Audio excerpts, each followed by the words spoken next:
السلام علیکم۔ آج منگل ہے، جون کی 22 تاریخ۔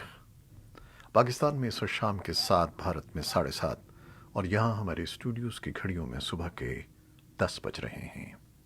وائس آف امریکہ واشنگٹن کی اردو سروس سے میں ہوں خالد حمید، خبروں کے ایک بلیٹن کے ساتھ۔ افغان حکومت کے سیکیورٹی عہدیداروں کا کہنا ہے کہ سیکیورٹی کی صورتحال کو سنبھالنے کے لیے ایک حفاظتی لائحہ عمل تیار کیا گیا ہے۔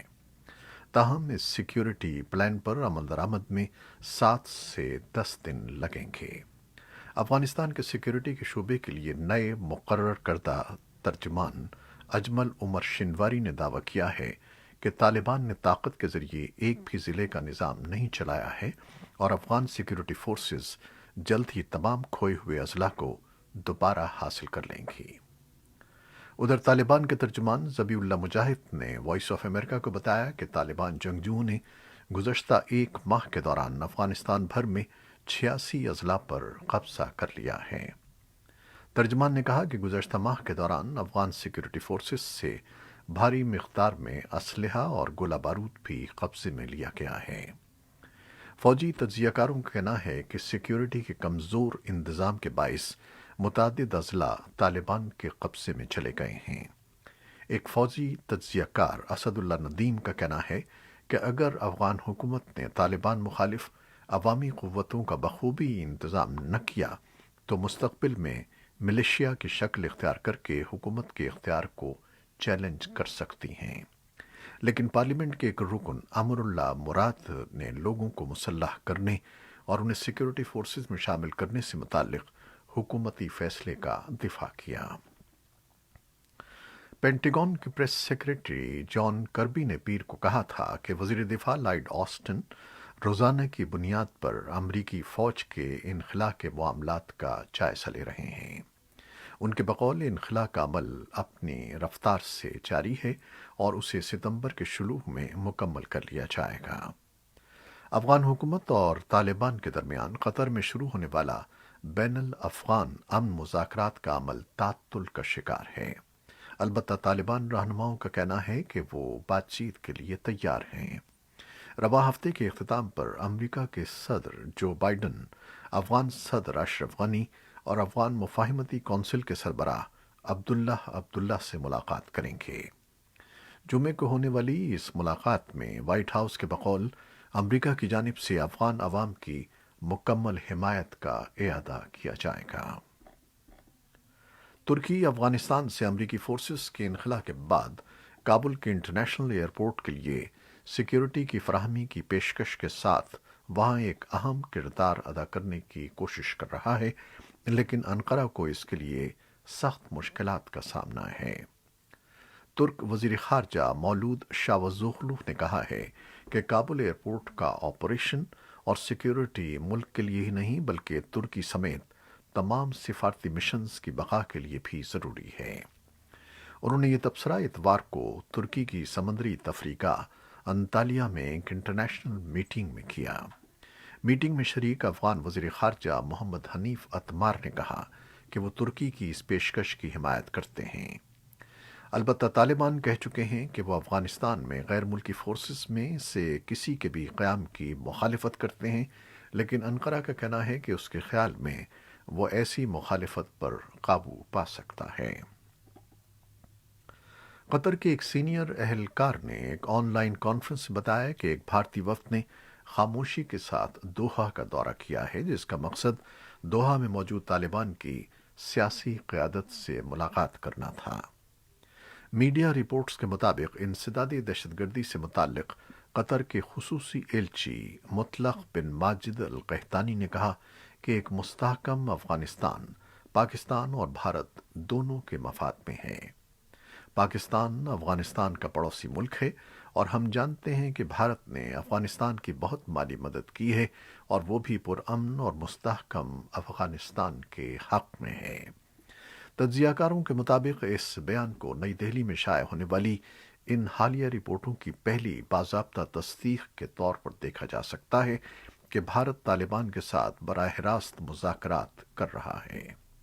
تاہم بھارت کی وزارت خارجہ نے اس پر کوئی رد عمل ظاہر کرنے سے انکار کر دیا ہے۔ پاکستان کے وزیراعظم عمران خان نے واشنگٹن پوسٹ میں شائع ہونے والے اپنے ایک مضمون میں لکھا ہے کہ ان کا ملک افغانستان میں کسی فوجی قبضے کا مخالف ہے اور طالبان پورے ملک پر قبضہ نہیں کر سکتے۔ عمران خان نے مزید لکھا ہے کہ وہ افغانستان میں امن بحال کرنے کے سلسلے میں امریکہ کے شراکت دار بننے کے لیے تیار ہیں، تاہم امریکی افواج کے انخلا کے بعد ہم وہاں کسی مزید تنازع کا خطرہ مول نہیں لے سکتے۔ اس سے قبل غیر ملکی میڈیا کو انٹرویو دیتے ہوئے عمران خان نے کہا تھا کہ ماضی میں پاکستان نے متحارب افغان جماعتوں میں سے چناؤ کر کے غلطی کی، اب وہاں ہمارا کوئی پسندیدہ گروہ نہیں ہے۔ ان کا کہنا تھا کہ اگر امریکہ کو افغانستان کے خلاف ہوائی اڈے دیے گئے تو پاکستان میں ایک مرتبہ پھر دہشت گردی بڑھے گی۔ تجزیہ کاروں کا کہنا ہے کہ امریکہ خطے میں اپنی موجودگی برقرار رکھنے کے لیے بیسز چاہتا ہے۔ پاکستان کو ڈر ہے کہ اگر بیسز دیے گئے تو اس کا رد عمل دہشت گردی کی صورت میں سامنے آئے گا۔ پاکستان اور سعودی عرب کے تعلقات میں بہتری کے اشاروں کے بعد ریاض کی جانب سے ادھار تیل کی فراہمی کی سہولت کو بحال کر دیا گیا ہے۔ پاکستان کی حکومت نے سعودی عرب سے سالانہ $1.5 ارب مالیت کے ادھار تیل کی سہولت کی دستیابی کی تصدیق کی ہے۔ اقتصادی ماہرین کا کہنا ہے کہ ادھار پر تیل کے حصول سے زر مبادلہ کے ذخائر برقرار رکھنے میں مدد تو ملے گی، مگر قرض میں اضافہ اور معیشت پر منفی اثرات مرتب ہوں گے۔ نئی دہلی کے زیر انتظام کشمیر کے بھارت کے قومی سیاسی دھارے میں شامل تقریباً سبھی مدعو لیڈروں نے وزیر اعظم نریندر مودی کی سرکاری رہائش گاہ پر بلائے گئے ایک کل جماعتی اجلاس میں شریک ہونے کے فیصلے کا اعلان کرتے ہوئے کہا ہے کہ وہ اس اہم موقع کو اپنی اپنی پارٹی کے موقف کی ترویج اور مطالبات منوانے کے لیے استعمال کریں گے۔ جمعرات کو ہونے والے اس اجلاس میں جن 14 ممتاز سیاستدانوں کو شرکت کی دعوت دی گئی ہے، ان میں سابق وزرائے اعلیٰ فاروق عبداللہ، محبوبہ مفتی، غلام نبی آزاد اور عمر عبداللہ، اور حزب اختلاف کی جماعتوں اور 4 علاقائی سیاسی جماعتوں کے زعماء شامل ہیں۔ سیاسی مبصرین بھارتی وزیراعظم کی جانب سے بلائے گئے اس اجلاس کو ان کی حکومت کی طرف سے نئی دہلی کے زیر انتظام کشمیر میں 5 اگست سن 2019 کو ریاست کی آئینی حیثیت تبدیل کرنے اور ریاست کو 2 حصوں میں تقسیم کر کے انہیں براہ راست وفاق کے زیر کنٹرول علاقوں کا درجہ دینے کے متنازعہ اقدام سے علاقے میں پیدا ہونے والے سیاسی تعطل کو ختم کرنے کی پہلی بڑی کوشش کے طور پر دیکھ رہے ہیں۔ امریکی وزیر خارجہ اینٹنی بلنکن آج منگل کے روز جرمنی روانہ ہو رہے ہیں، جہاں وہ لیبیا کے بارے میں ایک اہم کانفرنس میں حصہ لیں گے۔ بدھ کو یہ کانفرنس ہو رہی ہے جس میں لیبیا کے متحارب دھڑوں کے درمیان جنگ بند کرانے اور ایک مستحکم حکومت کے قیام کے بارے میں مختلف ممکنہ اقدامات پر تبادلہ خیال کیا جائے گا۔ کانفرنس کا اہتمام جرمنی اور اقوام متحدہ کر رہے ہیں۔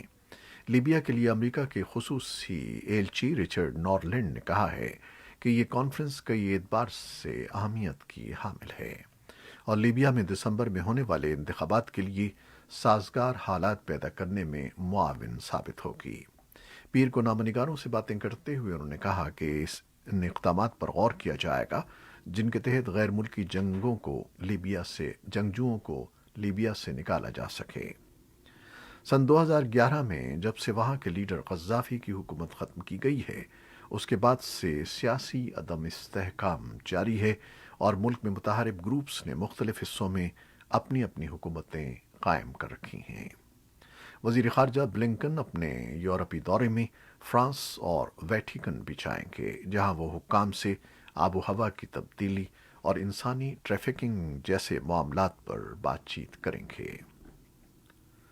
یورپی یونین نے اعلان کیا ہے کہ یورپی یونین نے پیر کے روز میانمار کے فوجی عہدیداروں کے خلاف تازہ پابندیاں لگا دی ہیں۔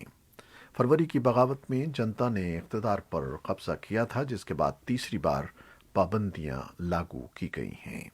یورپی یونین کے ایک بیان کے مطابق اس بار 8 افراد، 3 معاشی اداروں اور ایک سابق فوجی تنظیم کو ہدف بنایا گیا ہے۔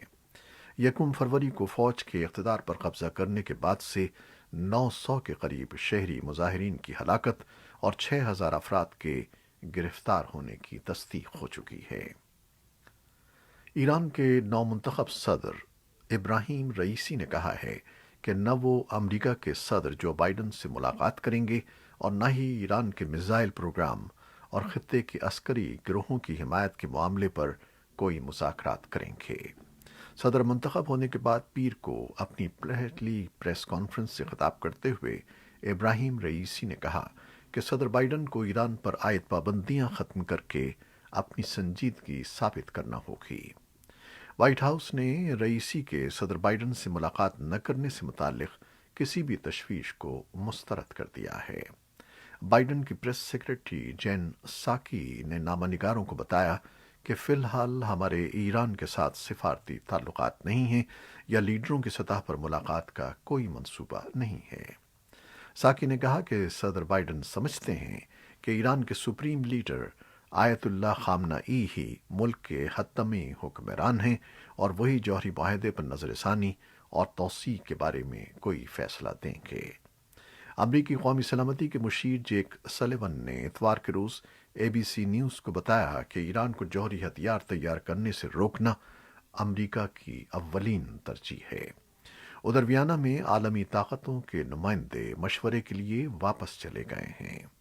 رئیسی نے پابندیوں میں نرمی کو ایران کی خارجہ پالیسی کا مرکزی نقطہ قرار دیا اور مطالبہ کیا کہ امریکہ اس معاہدے کی پابندی کرے اور اس کے تحت اپنے وعدوں کی پاسداری کرے۔ ایران کے سرکاری ٹی وی نے کہا ہے کہ ملک کا واحد جوہری توانائی گھر عارضی طور پر بند ہو گیا ہے۔ ایسا پہلی مرتبہ ہوا ہے کہ ایران نے جنوبی ساحلی شہر بوشہر میں موجود جوہری پلانٹ کے ہنگامی طور پر بند ہونے کی اطلاع دی ہے۔ یہ پلانٹ سن 2011 میں روس کی مدد سے فعال ہوا تھا۔ ایران کے سرکاری ٹی وی نے رپورٹ کیا ہے کہ ملک کے واحد نیوکلیئر پاور پلانٹ کو ہنگامی طور پر بند کر دیا گیا ہے۔ انہوں نے اس بندش پر وضاحت دیے بغیر کہا کہ اس کے نتیجے میں بجلی کی فراہمی میں تعطل ہو سکتا ہے۔ اقوام متحدہ نے پیر کے روز کہا کہ کانگو، افغانستان اور شام بچوں کے لیے انتہائی خطرناک کانفلکٹ زونز کی فہرست میں سب سے اوپر ہیں اور بچوں کا سخت ترین استحصال کرنے والے ملکوں سے متعلق اس کی سالانہ بلیک لسٹ میں درج تمام خلاف ورزیوں میں سے لگ بھگ 60% کے ذمہ دار ہیں۔ مسلح تنازع میں بچوں کے لیے اقوام متحدہ کی خصوصی نمائندہ ورجینیا گیمبا نے پیر کے روز نامہ نگاروں کو بتایا کہ بچے اب نہ تو بین الاقوامی ایجنڈے پر اور نہ ہی کرۂ ارض پر سب سے زیادہ خطرے سے دوچار گروپ کی فہرست میں آخری ترجیح ہو سکتے ہیں۔